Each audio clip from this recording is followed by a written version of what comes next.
মণ্ডলী, আল্লাহ রাব্বুল আলামিনের প্রশংসা এবং প্রিয় নবী শেষ নবী মুহাম্মদ রাসূলুল্লাহ সাল্লাল্লাহু আলাইহি সাল্লামের উপর সালাতু সালামের পরে আজ রবিবার 10 জিলকাদ 1442 হিজরি মোতাবেক 20 জুন 2021 আমাদের ধারাবাহিক আলোচনা যে চলে আসছে দীর্ঘ সময় ধরে নাজাত প্রাপ্ত দলের আকীদা বিষয় নিয়ে, তার আজকে পর্ব নম্বর 47। বিষয়বস্তু কোরআন সুন্নাহর আলোকে কিয়ামতের লক্ষণ সমূহ বা কিয়ামতের আলামত, কিয়ামতের নিদর্শন। প্রথম কোরআনে কারীমের কয়েকটি আয়াত যেগুলি কিয়ামতের বড় লক্ষণগুলির সাথে সম্পর্কিত, সেগুলি লেখক নিয়ে এসেছেন। আর তারপরে রাসূলুল্লাহ সাল্লাল্লাহু আলাইহি ওয়াসাল্লামের বেশ কিছু হাদিসের দিকে ইঙ্গিত করেছেন। ইনশাআল্লাহ অল্প সময়ের ভিতরে আমরা সেই হাদিসগুলি সংক্ষেপে উল্লেখ করার চেষ্টা করব। বলছেন লেখক, মা মিসালু আমারাতিস সাআ মিনাল কিতাব, কোরআনে কারীম আল কিতাব থেকে কিয়ামতের লক্ষণের দৃষ্টান্ত বা উদাহরণ কি, অর্থাৎ কোরআনে কারীমে কোন কোন বড় লক্ষণগুলি বর্ণিত হয়েছে বা সেই দিকে ইঙ্গিত এসেছে। বলছেন উত্তরে, মিসলু কাউলিহি তাআলা, যেমন মহান আল্লাহর এই বাণী সূরা আনআম আয়াত নম্বর 158। মহান আল্লাহ ইরশাদ করেছেন, হাল ইয়ানজুরুনা ইল্লা আন তাতিয়াহুমুল মালায়েকা আও ইয়াতিয়া রাব্বুকা আও ইয়াতিয়া বাদু আয়াতি রাব্বিক। বলছেন তারা, অর্থাৎ কাফের মুশরিকরা, যারা আল্লাহ পরকালকে অস্বীকারকারী, যারা পাপিষ্ঠ, যারা ভুল হয়ে গেলে সংশোধন করে না, তওবা করে না, এই পাপিষ্ঠরা এবং কাফের মুশরিকরা কি এই কথার অপেক্ষায় রয়েছে যে তাদের কাছে সরাসরি মালায়েকা ফেরেশতা আগমন করুক, ফেরেশতা আসবে, তাহলে তারা বিশ্বাস করবে আল্লাহকে, পরকালকে, দিনকে, এবং তারা সংশোধন করবে, তওবা করবে? ফেরেশতা আসার অপেক্ষায় তারা রয়েছে। আও ইয়াতিয়া রাব্বুকা, অথবা স্বয়ং হে নবী তোমার প্রতিপালক আগমন করুন, আল্লাহর আশা, আল্লাহ সরাসরি এসে বলবেন, তাহলে তারা মানবে, বিশ্বাস করবে। আও ইয়াতিয়া বাদু আয়াতি রাব্বিক, অথবা তোমার প্রতিপালকের কিছু নিদর্শনাবলী আসবে, তারপর তারা মানবে, এর অপেক্ষায় রয়েছে। এই যে বাদু আয়াতি রাব্বিক, তোমার প্রতিপালকের কতিপয় নিদর্শনাবলী। আয়াত মানে নিদর্শন, আয়াত মানে লক্ষণ, আয়াত মানে আলামত, কিয়ামতের পূর্বাভাস। ইয়াউমা ইয়াতি বাদু আয়াতি রাব্বিক, যদি এর অপেক্ষায় থাকে যে আল্লাহর পক্ষ থেকে বড় কিছু নিদর্শন আসুক, অসাধারণ, সেটা দেখার পরেই তারা বিশ্বাস করবে, তাদের হুঁশ ফিরে আসবে, তারা সচেতন হবে। তো মনে রাখা উচিত যে সেই দিন, যেই দিন তোমার প্রতিপালকের কতিপয় নিদর্শন বা কোনো একটি নিদর্শন, এখানে একটি নিদর্শন বিশেষভাবে বোঝানো হয়েছে, বড় বড় নিদর্শনগুলির, বড় বড় কিয়ামতের লক্ষণগুলির, যখন তোমার প্রতিপালকের কোন একটি বড় নিদর্শন এসে যাবে, লা ইয়ানফাউ নাফসান ঈমানুহা, তখন কোন ব্যক্তির ঈমান তার কাজে আসবে না। সেই দিন সকলে ঈমান নিয়ে আসবে যারা কুফর শিরকে রয়েছে, অমুসলিম অথবা নাস্তিক, মুনাফিক আকীদার, যারা ইসলামের গণ্ডি থেকে বেরিয়ে গেছে অথবা বাইরে রয়েছে, তারা সকলে ঈমান নিয়ে আসবে। প্রতিটি যুগে থাকবে এরকম লোক, কাফের মুশরিক থাকবে, নাস্তিক থাকবে, মুনাফিক কপট থাকবে। তারপরে যারা মুসলিম সমাজের পাপিষ্ঠ, অহরহ পাপ করে যাচ্ছে, কোনো তওবা সংশোধন করে না, তারাও ফিরে আসবে, তওবা করবে যে আজকে আমরা ফিরে আসছি। আল্লাহ বলছে, লা ইয়ানফাউ নাফসান ঈমানুহা, কোন ব্যক্তির ঈমান সেই দিন কাজে আসবে না। লাম তাকুন আমানাত মিন ক্বাবলু, যারা ইতিপূর্বে ঈমান নিয়ে আসেনি, ইতিপূর্বে যারা ঈমান নিয়ে আসেনি, কুফরের মধ্যে রয়েছে, তাদের ঈমান আর কাজে আসবে না। অথবা জন্মসূত্রে ঈমান ছিল, ঈমান একেবারে ভঙ্গ করেনি, কিন্তু অহরহ বড় বড় পাপ করেছে, পাপিষ্ঠ জীবন ছিল, ফাসিকি জীবন ছিল, কাবিরা গুনাহে ডুবেছিল, সংশোধন করতো না, তারা উপার্জন করেনি ঈমানিহা তাদের ঈমানের অবস্থায় খায়রান কোন কল্যাণ, অর্থাৎ ঈমান তো ছিল, দুর্বল ঈমান, তাতে কোন রকমের কল্যাণ তারা হাসিল করার চেষ্টা করেনি, অর্থাৎ নেক আমল করেনি। অধিকাংশ মুসলিমদের অবস্থা যদি ভালো করে দেখেন, একটু চিন্তা করে, তো ঠিক এই অবস্থায় দিনের পর দিন, সপ্তাহের পর সপ্তাহ, মাসের পর মাস, বছরের পর বছর চলে যাচ্ছে, দুনিয়ার সবকিছুই করছে, দিনের ক্ষেত্রে একেবারে জিরো, আখিরাতের কর্মসূচি কিছুই নেই, কবরে যে নামতে হবে তার জন্য কোনো প্রস্তুতি নেই, জান্নাত জাহান্নাম সামনে আছে না, জান্নাত যাওয়ার জন্য প্রচেষ্টা আছে, না জাহান্নাম থেকে বাঁচার জন্য কোন রকমের মেহনত রয়েছে, কোন কর্মসূচি আছে, কিচ্ছু নেই।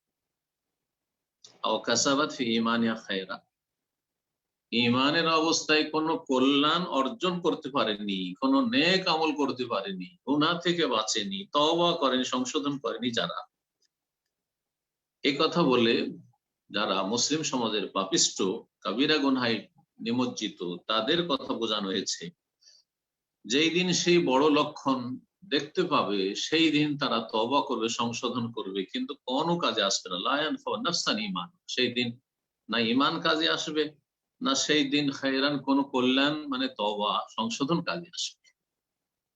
সেই বড় লক্ষণটি কি, সেটি সহিহ বুখারী, সহিহ মুসলিম, বিভিন্ন হাদিসের কিতাবে প্রমাণিত, তা হচ্ছে পশ্চিম দিক থেকে সূর্য উদিত হওয়া। যেদিন পশ্চিম দিক থেকে সূর্য উঠে যাবে সকালবেলা, প্রতিদিন নিয়মিত পূর্ব দিক থেকে সূর্য উঠে, কিন্তু ব্যতিক্রম সেদিন, কল্পনাও করতে পারেনি যে আজকের রাত শেষ রাত, এরপরে আর পূর্ব দিক থেকে কখনো সূর্য উঠবে না, পশ্চিম দিক থেকে সূর্য উঠে যাবে। যখনই হঠাৎ করে জানতে পারবে, দেখবে অথবা শুনবে, হইচই মেতে যাবে সারা পৃথিবীতে যে পশ্চিম দিক থেকে সূর্য উঠে গেছে, তখন কাফের যারা ইসলামের গণ্ডির বাইরে, তারা সবাই ঈমান নিয়ে আসবে, আর যারা মুসলিম সমাজে পাপে ডুবে রয়েছে, তারা তওবা করবে, তারা ঈমানের নবায়ন করবে, সংশোধনের অঙ্গীকার করবে। আল্লাহ বলছেন লা ইয়ানফাউ নাফসান ঈমানুহা, কোনো কাজে আসবে না সেই দিনের ঈমান, সেই দিনের কল্যাণ, সেই দিনের তওবা, সেই দিনের নেক আমল, কোনো কাজে আসবে না, তওবার দরজা বন্ধ হয়ে যাবে। এই মর্মে সহিহ বুখারী, সহিহ মুসলিম বেশ কিছু হাদিস রয়েছে। ইনশাআল্লাহ তাআলা যখন হাদিসের আলোচনা আসছে, তখন সময় হিসাবে আমরা দু একটি হাদিস পেশ করার চেষ্টা করবো এই মর্মে। এখন আয়াতগুলি তাফসীর করি। এই একটি আয়াত, যাতে পশ্চিম দিক থেকে সূর্য ওঠা যে বড় একটি নিদর্শন, সে কথা উল্লেখ করা হয়েছে সংক্ষেপে, অস্পষ্টভাবে তাফসীরে। এই আয়াতের তাফসীর করা হয়েছে, পশ্চিম দিক থেকে সূর্য উদিত হয় হচ্ছে আল্লাহর এই নিদর্শন কিয়ামতের। দ্বিতীয় আয়াত সূরা নামলের আয়াত নম্বর 82, আল্লাহ বলছেন ওয়াইযা ওয়াকাল কাউলু আলাইহিম, যখন মানব জাতি সম্পর্কে আল্লাহর চূড়ান্ত ফয়সালা হবে যে কিয়ামত ঘনিয়ে এসেছে, আর বেশি সময় নেই, বড় বড় লক্ষণ আসা শুরু হয়ে গেছে কিয়ামত। আখরাজনা লাহুম দাব্বাতাম মিনাল আরদ, তখন আমি জমিন থেকে, এই পৃথিবীতে জমিন থেকে বের করব, উদ্গত করব, বের করে নিয়ে আসবো, দাব্বাতান একটি বিশাল জন্তু, একটি জন্তু আসবে। জন্তু তো মেলা দেখছি, কিন্তু সেই জন্তু হবে এক আজব জন্তু, তুকাল্লিমুহুম, জনগণের সাথে কথা বলবে। সুবহানাল্লাহ, একটা পশু, যে পশু মানুষের সাথে কথা বলবে। কি কথা বলবে? আন্নান নাসা কানু বিআয়াতিনা লা ইউকিনুন। কোন কোন মুফাসসিরিনগণ বলেছেন যে এই কথাটি বলবে, এটি হচ্ছে সেই জন্তুর বাক্য, যে বর্তমান জনগণ আল্লাহ রাব্বুল আলামিনের যে আয়াত রয়েছে, বিধিবিধান রয়েছে বা নিদর্শনাবলী রয়েছে, তার প্রতি বিশ্বাসী নয়, অবিশ্বাসী। প্রায় মানুষ অবিশ্বাসী হয়ে পড়েছে। আজকে দেখেন, সুবহানাল্লাহ, অবাক হয়ে যাবেন, যাদেরকে আমরা মুসলিম বলছি, জন্মসূত্রে মুসলিম, দেখছি তাদের কাগজে কলমে মুসলিম, তাদের অধিকাংশই কিন্তু আখিরাত সম্পর্কে একেবারে উদাসীন, একেবারে উদাসীন। অবিশ্বাসী বলে ঘোষণা অনেকে করে দিয়েছে, এগুলো বিশ্বাস করে, এগুলো হুজুরদের কথা, এগুলো আগের কথা, এগুলো বুড়োদের কথা। আর অনেকে মুখে হয়তো বলে না, মুসলিম সমাজে বসবাস করে, মুসলিম পরিবারে বসবাস করে, চক্ষু লজ্জায় হোক, সমাজের লজ্জায় হোক, অথবা বলে না এই বিষয়গুলিতে, কিন্তু আসলে এই ক্ষেত্রে একেবারে বিশ্বাস নেই বললেই চলে। প্রকাশ না করলেও অন্তরে তাদের বিশ্বাস নেই, কারণ মানুষের যখন বিশ্বাস থাকে তো কিছু তো কাজ করে। বিশ্বাস থাকলে অবশ্যই কর্মসূচি থাকে, যার যেই সম্পর্কে বিশ্বাস রয়েছে তার কর্মসূচি অবশ্যই রয়েছে।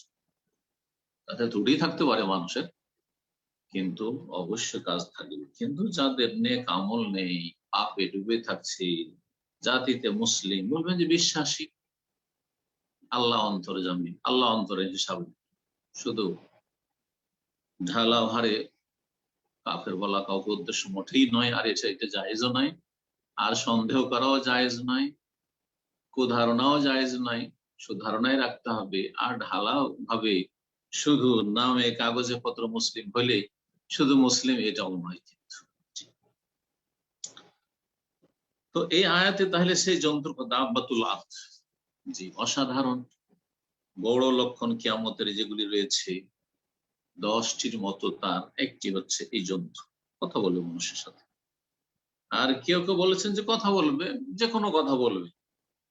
আর এই পরিস্থিতি কেন তৈরি হবে? আন্নান নাসা কানু বিআয়াতিনা লা ইউকিনুন, কারণ জনসাধারণ মানুষ, প্রায় মানুষই আল্লাহ রাব্বুল আলামিনের আয়াতের প্রতি, আল্লাহ বলছেন, আল্লাহর বাণী এটি, আন্নান নাসা কানু বিআয়াতিনা লা ইউকিনুন, যে মানুষ আমার আয়াত বিধান সমূহের প্রতি বিশ্বাসী নয়, ইয়াকিন করে না। যার ফলে যখন অবিশ্বাসী হয়ে গেছে সিংহভাগ বা প্রায় লোকই কুফরিতে ডুবে গেছে, পাপে ডুবে গেছে, একেবারে আখিরাত সম্পর্কে উদাসীন হয়ে গেছে, সুতরাং এই বড় নিদর্শন জন্তু বেরিয়ে এসছে, মানুষের সাথে কথা বলবে। তৃতীয় আয়াত সূরা আম্বিয়ার আয়াত নম্বর 96, আল্লাহ রাব্বুল আলামিন তাতে ইয়াজুজ মাজুজের কথা বলে, যেটি একটি বড় নিদর্শন। মহান আল্লাহ বলছেন, হাত্তা ইযা ফুতিহাত ইয়াজুজ ও মাজুজ, যখন ইয়াজুজ মাজুজকে উন্মুক্ত করে দেওয়া হবে, মানে ইয়াজুজ মাজুজের যে প্রাচীর রয়েছে সেই প্রাচীর খুলে দেওয়া হবে, ওয়াহুম মিন কুল্লি হাদাবিন ইয়ানসিলুন, তখন এই ইয়াজুজ মাজুজ গোষ্ঠী প্রতিটি উঁচু স্থান থেকে ছুটোছুটি করবে, দৌড় দিয়ে আসবে, সারা পৃথিবীতে ছড়িয়ে পড়বে। আল্লাহু আকবার। এটি একটি বড় নিদর্শন যা কোরআনে কারীম দ্বারা প্রমাণিত।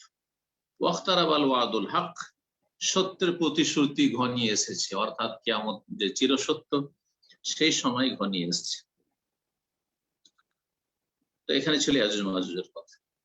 তারপরে সূরা দুখান আয়াত নম্বর 10-এ এখানে ধোঁয়ার কথা রয়েছে, এটি একটি বড় নিদর্শন। আল্লাহ বলছেন, ফারতাকিব, অপেক্ষা করো হে নবী বা হে মুসলিম, হে মানুষ, প্রতিটি মানুষকে সম্বোধন, হে মানুষ প্রতীক্ষা করো, অপেক্ষা করো, ইয়াউমা তা'তিস সামাউ বিদুখানিন মুবিন, সেই দিনের যেই দিন আকাশ সুস্পষ্ট ধোঁয়া প্রকাশ করবে, আকাশ থেকে প্রকাশ্য ধোঁয়া বিরাজ করবে, সারা বিশ্বের মানুষ ধোঁয়া দেখতে পাবে। এই দুখান ধোঁয়া বড় কিয়ামতের লক্ষণ। একটি তাফসীর, যেটা এখনো ঘটেনি, ঘটবে কিয়ামত যখন কাছে আসবে তখন, আর সেই সময় এটা খুব কাছে চলে আসছে, আল্লাহ জানে কখন সেটা।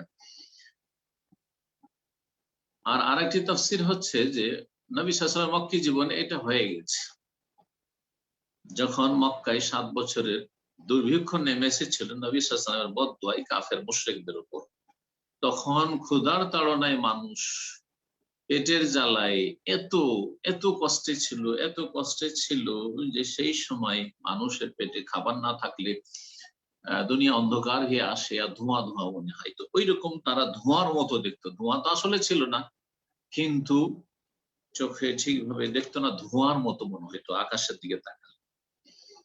এটা কেউ কেউ বলেছেন, কিন্তু আগের তাফসীর যেটা হচ্ছে যে সুস্পষ্ট ধোঁয়া, দুখানুম মুবিন, এটি বড় কিয়ামতের আলামত বা লক্ষণ, যা সংগঠিত হবে ইনশাআল্লাহ তাআলা। সূরা হজের প্রথম আয়াতে আল্লাহ বলছেন, ইয়া আইয়ুহান নাস, হে মানব সকল, ইত্তাকু রাব্বাকুম, তোমাদের প্রতিপালককে ভয় করো, ইন্না জালজালাতাস সাআতি শাইউন আযীম, কারণ কিয়ামতের প্রকম্পন বা কিয়ামতের যে মহাভূমিকম্প, সেটি শাইউন আযীম, ভয়ঙ্কর বিষয় হবে, সেটি বিশাল একটি ভয়ঙ্কর বিষয় হবে, সেই আজিম। এই যে কিয়ামতের ভূমিকম্পের কথা বলা হয়েছে বা প্রকম্পনের কথা বলা হয়েছে, মহাকম্পনের কথা বলা হয়েছে, এটাও কিয়ামতের একটি লক্ষণ। সেটা ঠিক কিয়ামত যখন সংগঠিত হচ্ছে সেই অবস্থা বোঝানো হয়েছে, যেমন তাফসীরে স্পষ্ট। আর না হইলে পৃথিবীতে যে বিশাল বিশাল 3টি ভূমিকম্প হবে সেদিকেও ইঙ্গিত হতে পারে, যেমন হাদিসে এসেছে, যে হাদিসগুলি আসছে ইনশাআল্লাহ। তারপরে লেখক বলছেন, মা মিসালু আমারাতি সামিনা সুন্নাহ, সুন্নাহ থেকে হাদিসে কিয়ামতের বড় লক্ষণগুলির দৃষ্টান্ত কি কি রয়েছে। কিয়ামতের লক্ষণ সম্পর্কে হয়তো আপনাদের জানা আছে, আবার বলছি, তা হচ্ছে কিয়ামতের লক্ষণ 2 ভাগে বিভক্ত। হ্যাঁ, আশরাতে সুগরা বা আলামাতে সুগরা ছোট ছোট লক্ষণ, আর আলামাতে কুবরা বড় লক্ষণ। বড় লক্ষণ 10টির কাছাকাছি বা 10টি বা তার বেশি, হাদিসে 10টি এসছে, আর 1-2টি তাতে আর সংযোজন করলে বেশি হইতে পারে। যাই হোক, মোটামুটি 10টি বলতে হয়। আর মাঝারি ধরনের কিছু লক্ষণ রয়েছে, যারা বলেছেন যে মাঝারি লক্ষণ তারা 3 ভাগে ভাগ করেছেন। আর কিছু কিছু লেখক এই বিষয়ে যারা লিখেছেন আর ওরা তারা এইভাবে ভাগ করেছেন। আর না হইলে মাঝারি আর ছোট সবগুলি মিলিয়ে ছোট লক্ষণ, আলামাতে সৌরা ছোট ছোট লক্ষণ অসংখ্য রয়েছে, যার অধিকাংশই চলে এসছে, কিছু বাকি আছে আর আসতে আছে, বর্তমানও চলছে। আর জ্ঞানী মানুষ তারা বুঝতে পারছে যে এগুলি কিয়ামতের লক্ষণ।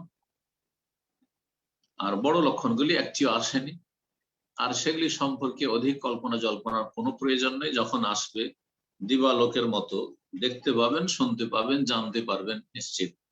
আগে থেকে ভবিষ্যৎবাণী করে যারা, এই সেই তারা গুমরাহির শিকার হয়েছে এবং তাদের ভক্তরা গুমরাহির শিকার। সুতরাং এই পিচ্ছল রাস্তা থেকে সতর্ক সাবধান। জি, কিয়ামত সম্পর্কে আর কিয়ামতের যে পূর্বাভাসে যেসব বিষয়গুলি রয়েছে সে সম্পর্কে বেশি বেশি যারা কথা বলতে গেছে আর বেশি বেশি চিন্তা করতে গেছে, অধিকাংশ লোকই গুমরাহির শিকার হয়েছে। সতর্ক সাবধান করছি। নিজের করণীয় করুন, আমার করণীয় আমি করব, আপনার করণীয় আপনি করুন। দিনের খেদমতে যতটা আপনি অবদান রাখতে পারছেন, যতটা অংশ নিতে পারছেন, এটাতে আপনি ধন্য, আমি ধন্য। যে যতটা মেহনত করতে পারবে দিনের জন্য এবং আল্লাহর দিনের কাজগুলিকে এগিয়ে দিতে পারবে, হ্যাঁ, সে ততটা সফল। এটা হচ্ছে আসল কামিয়াবি, আসল সফল। তো দেখা যাক তাহলে হাদিসে যে কিয়ামতের বড় লক্ষণগুলি রয়েছে, ছোট লক্ষণ নিয়ে আলোচনা এখানে হবে না। বলছেন প্রথম, মিসলু আহাদিস তুলু ইশামসি মিন মাগরিবিহা, যেমন ওই হাদিসগুলি যেগুলিতে বর্ণিত হয়েছে যে পশ্চিম দিক থেকে সূর্য উদিত হবে। এই মর্মে অনেক হাদিস রয়েছে, তার মধ্যে সহিহ মুসলিমে আবু হুরায়রা রাদিয়াল্লাহু তাআলা আনহু থেকে বর্ণিত হাদিস, লা তাকুমু সাআতু হাত্তা তাতলু আশ-শামসু মিন মাগরিবিহা, অতক্ষণ পর্যন্ত কিয়ামত প্রতিষ্ঠিত হবে না বা অনুষ্ঠিত হবে না, সংগঠিত হবে না, যতক্ষণ পর্যন্ত পশ্চিম দিক থেকে সূর্য উদিত না হবে। ফাইযা তালাআত মিন মাগরিবিহা, যখন পশ্চিম দিক থেকে সূর্য উদয় হয়ে যাবে, আমানান নাসু কুল্লুহুম আজমাউন, সমস্ত লোক ঈমান নিয়ে আসছে। সুবহানাল্লাহ, সমস্ত লোক, কি কালো, কি সাদা, কি শিক্ষিত, কি অশিক্ষিত, কি নর, কি নারী, ছোট বড়, সবাই ঈমান নিয়ে আসবে। আল্লাহু আকবার। কুল্লুহুম আজমাউন ফায়াউমাইযিন লা ইয়ানফা নাফসান ঈমানুহা, সেই দিন কোন ব্যক্তির ঈমান কাজে আসবে না। লাম তাকুন আমানাত মিন ক্বাবলু, যে ইতিপূর্বে ঈমান নিয়ে আসেনি। হ্যাঁ, তার পূর্বেই যদি ঈমান নিয়ে আসতে পারে, সূর্য পশ্চিম দিকে ওঠার কিছুক্ষণ আগেই যখন জানতে পারেনি যে পৃথিবী ধ্বংস হতে যাচ্ছে, যদি ঈমান নিয়ে আসতে পারে তাহলে ভাগ্যবান হবে। এরকম অনেকে হবে, প্রতিটি মুহূর্তে ইসলাম কবুল করছে মানুষ, তওবা করছে, সংশোধন করছে, তওবা দরজা খোলা আছে। অথবা ইমানের অবস্থায় কোনো কল্যাণ অর্জন যারা ইতিপূর্বে করেনি, তাদের আর কোনো নেক আমল কাজে আসবে না।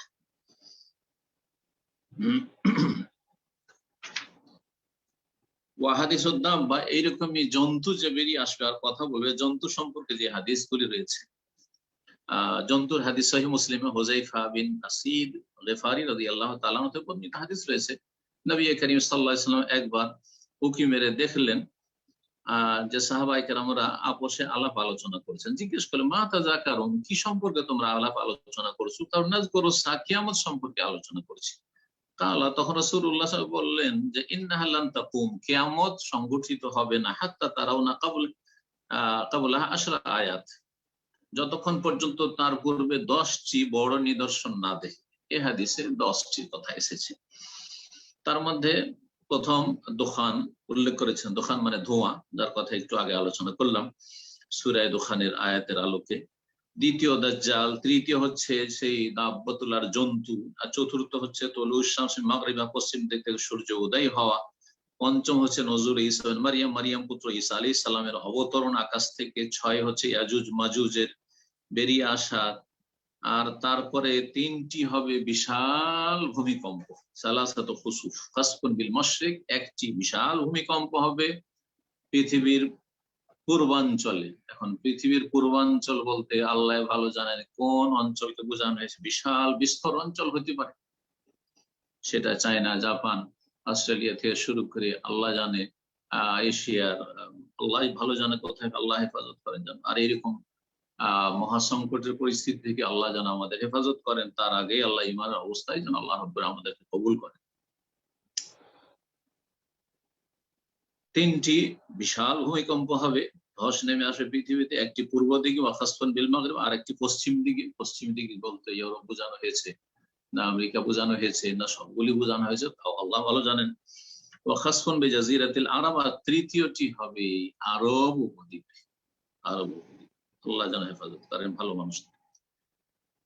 তো এই তিনটি ধরলে, হ্যাঁ, বা তিনটি ধরলে হয়ে গেল 9টি। ও আখিরু যালিকা, সর্বশেষ হবে নারুন, বিশাল আকারের আগুন বেরিয়ে আসবে, তাখরুজু মিনাল ইয়ামান, ইয়ামান থেকে। যে আগুনটা তো মানুষকে তাড়িয়ে নিয়ে যাবে এলা মাহশারিহিম, তাদের সমবেত স্থলে, হাসরের দিকে। সেই হাসরের মাঠ নয় বিচার দিবস, বরং পৃথিবীর যে হাসর সেটা হচ্ছে শাম দেশের দিকে তাড়িয়ে নিয়ে যাবে। হাদিস দ্বারা প্রমাণিত শাম দেশের দিকে ইয়ামান থেকে সে আগুনটি বেরিয়ে মানুষকে তাড়িয়ে নিয়ে যাবে। এই আগুন সম্পর্কে আরো হাদিসে রয়েছে, সেটা বেরোবে মিন কারে আদান, আদান যে ইয়ামানের রাজধানী, সেখানকার একটি গুহা থেকে বেরোবে। 11 নম্বরে আরেকটি অন্য হাদিসে এসছে, সেটাও বড় ধরনের লক্ষণ, যদিও সেটা যে প্রসিদ্ধ বড় 10টি লক্ষণের অন্তর্ভুক্ত নয়, কিন্তু সেটিও বড় লক্ষণ, ছোট নয়। সেটা হচ্ছে যে একটি সুন্দর বাতাস প্রবাহিত হবে, রিহুন জি তুলকিন নাস ফিল বাহার, একটি বাতাস প্রবাহিত হবে। সেই বাতাসে মুমিনদের রূহগুলি, জানগুলি কবজ হয়ে যাবে, মারা যাবে। আর কাফের পাপিষ্ঠদের উপর কিয়ামত অনুষ্ঠিত হবে, যাতে করে মুমিনরা এই কষ্টটা না পায় কিয়ামতের। আর এই হাদিসে রয়েছে রিহুন তুলকিন নাস ফিল বাহার, একটি ঝোড়ো হাওয়া বা ঝড় হবে, সেই ঝড়টি মানুষকে সাগরে নিক্ষিপ্ত করবে, সাগরে নিক্ষিপ্ত করবে।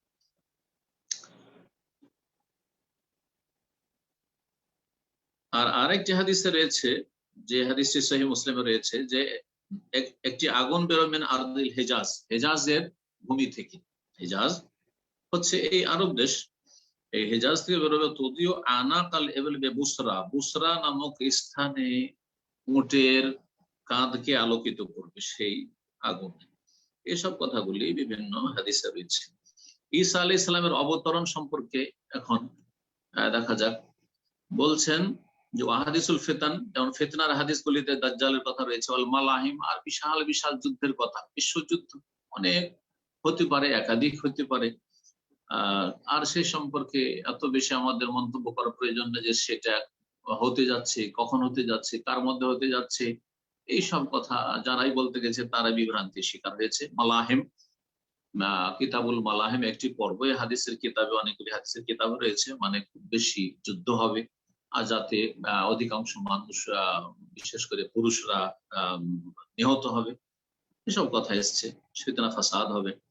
ওয়াহাদিস নজুল ঈসা, আর ঈসা আলাইহিস সালামের অবতরণের হাদিসগুলি, এই সম্পর্কে সহিহ বুখারী, সহিহ মুসলিম রাদিয়াল্লাহু তাআলা উনার থেকে বর্ণিত হাদিস রয়েছে। রাসূলুল্লাহ সাল্লাল্লাহু আলাইহি ওয়াসাল্লাম বলেছেন ওই হাদিসে, ওয়াল্লাযী নাফসি বিয়াদি, সে আল্লাহর কসম করে বলছে যার হাতে আমার প্রাণ রয়েছে, লা ইউশিকান্না আইয়ানজিলা ফিকুম ইবনু মারইয়াম হাকামান আদলান, সেই সময়টি ঘনিয়ে এসছে যে তোমাদের মাঝে মারিয়াম পুত্র ঈসা আলাইহিস সালাম নেমে আসবেন বিচারক, ন্যায় বিচারক হিসেবে, হাকামান আদলান, ন্যায় বিচারক হিসাবে, ন্যায় প্রতিষ্ঠা করবেন। ফায়াকসিরুস সালিব, সুতরাং এই শুলিকে ভেঙে ফেলবেন, যে এই শুলের পূজা করছে খ্রিস্টানরা তা ভেঙে ফেলবেন, যাতে করে স্পষ্ট হয়ে যায় খ্রিস্টান জগতের জন্য যে শুলের পূজা হচ্ছে শিরক, কুফর। এবং আমরা যাকে আল্লাহর পুত্র বলছি তিনি আল্লাহর পুত্র না, তিনি আল্লাহর আব্দুল্লাহ, আল্লাহর বান্দা এবং আল্লাহর রাসূল, এবং তিনি তাওহীদ নিয়ে এসেছিলেন, এই শুলির পূজা নিয়ে আসেননি, তৃতীয়বাদ তাসলিস, তৃতীয়বাদ নিয়ে আসেননি। ওয়ায়াকতুলুল খিনজির, এবং এই খ্রিস্টান জগৎ সবচেয়ে বেশি শুকুর খায় পৃথিবীতে, সেই জন্য শুকুরকে হত্যা করে ঈসা আলাইহিস সালামের দিনে, যে দিনকে বর্তমান এরা খ্রিস্টানরা দাবিদার সেই দিনের, যদিও তারা সেই দিনের উপর নেই, বিকৃত দিনকেও মানে বিকৃত দিন বা বিকৃত যে তাদের বাইবেল, সেটাও তারা মানে না। এক কথায় ঈসা আলাইহিস সালাম নিয়ে আসা দিনে শুকুর হালাল ছিল না। সুতরাং বর্তমান যে শুকুর খাচ্ছে খ্রিস্টানরা, সেটা তাদের ধর্মীয় বিষয় না বা ধর্মের বিরোধিতা। ওয়াদাউল জিজিয়া, এবং জিজিয়াকে স্থগিত করে দেবেন। ইসলামের দৃষ্টিতে হয় ইসলাম কবুল করবে, আর যদি ইসলাম কবুল না করতে চায় তাহলে জিজিয়া দিয়ে, মুসলিম দেশে জিজিয়া দিয়ে বসবাস করতে পারে মুসলিম, এবং তাদের জানমাল সবকিছু নিরাপত্তা দেওয়া হবে। জিজিয়ার যে বিধান রয়েছে সেটা ঈসা আলাইহিস সালামের যুগে স্থগিত করে দেওয়া হবে, জিজিয়া না হবে না। তাহলে মাঝখানে এই অপশনটা থাকছে না, তাহলে কি থাকবে? হয় ইসলাম কবুল করো, আর না হলে তোমাদের বিরুদ্ধে জিহাদ হবে। আর এই জিহাদের ঘোষণা ঈসা আলাইহিস সালাম করবেন, ঈসা আলাইহিস সালাম ইমাম মাহদী এই জিহাদের ঘোষণা করবেন। তো তাহলে বোঝা যাচ্ছে যে তখন আর এই জিজিয়ার অপশন থাকবে না। এখানে একটি সংশয় হতে পারে, গুরুত্বপূর্ণ সংশয়, তার উত্তরটা জেনে নেওয়া ভালো। সেটা হচ্ছে যে ঈসা আলাইহিস সালাম তো তিনি তখন রাসূল হয়ে আসবেন না, তখন তিনি নবী করিম সাল্লাল্লাহু আলাইহি সাল্লামের উম্মতের একজন ব্যক্তি হয়ে আসবেন। তাহলে উম্মতের একজন ব্যক্তির এই অধিকার কোথায় যে তিনি দ্বীনে ইসলামের বিধিবিধানে পরিবর্তন করবেন? কারণ দ্বীন কমপ্লিট আল্লাহ করেছেন মুহাম্মদ রাসূলুল্লাহ সাল্লাল্লাহু আলাইহি ওয়াসাল্লাম, আর রাসূলুল্লাহ সাল্লাল্লাহু আলাইহি ওয়াসাল্লামের ছেড়ে যাওয়া দ্বীন যা আমাদের কাছে রেখে গেছেন তাতে জিজিয়ার বিধান রয়েছে। তো ঈসা আলাইহিস সালাম এসে জিজিয়া স্থগিত করে, জিজিয়া আর কবুল করবেন না ইসলাম ছাড়া, তো এটা কি পরিবর্তন ঘটানো নয়? হ্যাঁ, সংশয় খুব মজবুত সংশয়, এর উত্তরটা ভালো করে শুনেন। সেটা হচ্ছে যে ঈসা আলাইহিস সালামের মাধ্যমে এটা স্থগিত করা হবে, কিন্তু ঘোষণা করে গেছেন 1400 বছর আগে রাসূলুল্লাহ সাল্লাল্লাহু আলাইহি ওয়াসাল্লাম। এই হাদিস তার প্রমাণ। কারণ রাসূলুল্লাহ সাল্লাল্লাহু বলেছেন যে আমার উম্মতের একজন ব্যক্তি হিসাবে যখন ঈসা আলাইহিস সালাম আসবেন, তখন তার যে ন্যায় বিচার থাকবে, সেই ন্যায় বিচারে একটা হচ্ছে ইসলাম ছাড়া তিনি অন্য কিছু গ্রহণ করবেন না, হয় ইসলাম আর না হলে আল্লাহ রাব্বুল আলামিনের বিধান যে জিহাদ রয়েছে তা করবেন ঈসা আলাইহিস সালাম। কিন্তু জিজিয়া নিয়ে নিরাপত্তা দেওয়ার যে বিধান রয়েছে সেটি থাকবে না। তাহলে মূলত এই বিধানের ঘোষণা রাসূলুল্লাহ সাল্লাল্লাহু আলাইহি ওয়াসাল্লাম করে গেছেন, যেটা এখনকার জন্য নয়, ঈসা আলাইহিস সালামের জমানার জন্য। ওয়ায়ফিজুল মাল, আর ধন সম্পদের এত প্রাচুর্য হবে যে চারিদিকে প্রবাহিত হবে, টাকা পয়সা মনে হয় রাস্তাঘাটে বহি বেড়াবে।